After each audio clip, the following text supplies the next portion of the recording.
All right, guys, let's take a look at lesson 3 for unit 3. This was in class on Friday, October 16th. Let's take a look at our opening first.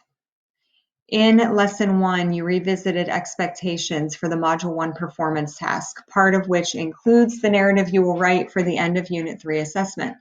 This narrative, in which you reimagine a scene from The Lightning Thief, incorporates a new character, a child of a Greek god or goddess. In this lesson, you will research the parent god or goddess in preparation for creating your new character. Daily learning target. I can research my Greek god or goddess, gathering needed information for my project from informational texts. So, wanted to make sure that it was very clear what this performance task is, because we will be spending the next couple of weeks doing things to prepare for it. The performance task is how we will end this entire module study of Greek mythology. So it is multifaceted. There are several parts for this performance task. So the first thing we're doing today is selecting the god or goddess that is the parent of the demigod character you are creating.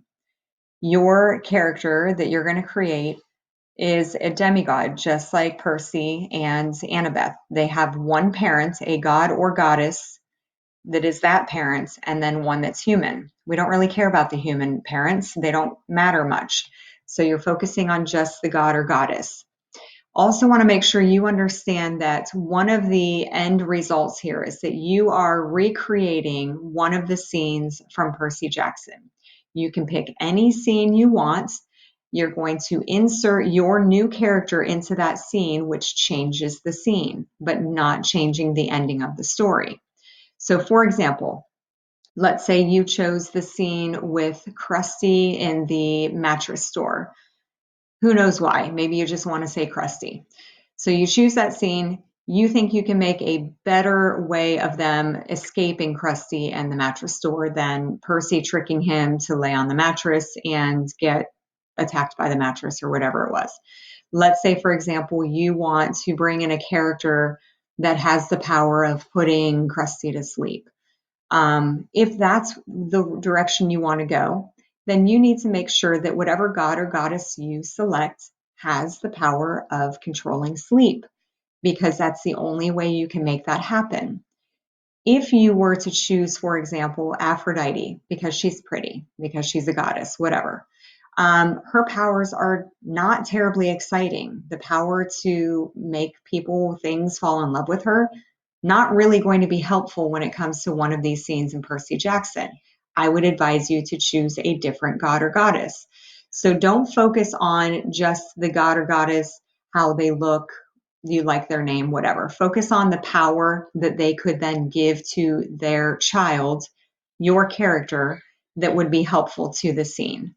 So with that in mind, let's keep on looking at this lesson.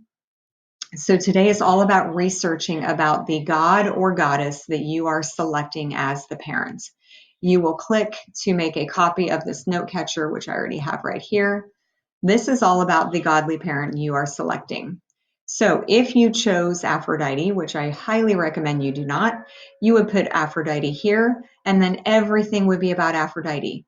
Who is Aphrodite's dad? Who is her mom? Who are her siblings, brothers and sisters? Who is Aphrodite married to? That's what spouse means, husband or wife. Who are Aphrodite's children? We're going to keep on going. Where does Aphrodite live? What is Aphrodite in charge of, responsible for? What are her symbols? What powers, excuse me, does Aphrodite have? What does Aphrodite look like? That's what appearance means. What does she act like? What kind of person is she? That's personality.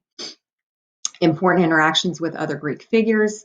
Here, for example, if we chose Aphrodite, we might say, even though she's married to Hephaestus, she doesn't really like him, so she fools around with Ares, and there's an ugly love triangle there. Any kind of information like that that you think is interesting. Then please provide whatever information you can about the sources you use, pretty much the website. If we get back into Canvas very quickly, there's also a discussion post where you tell me about the Greek god or goddess that you have selected, and then your peers can comment on that. And then finally, Prepare for Upcoming Learning has a link into Sora.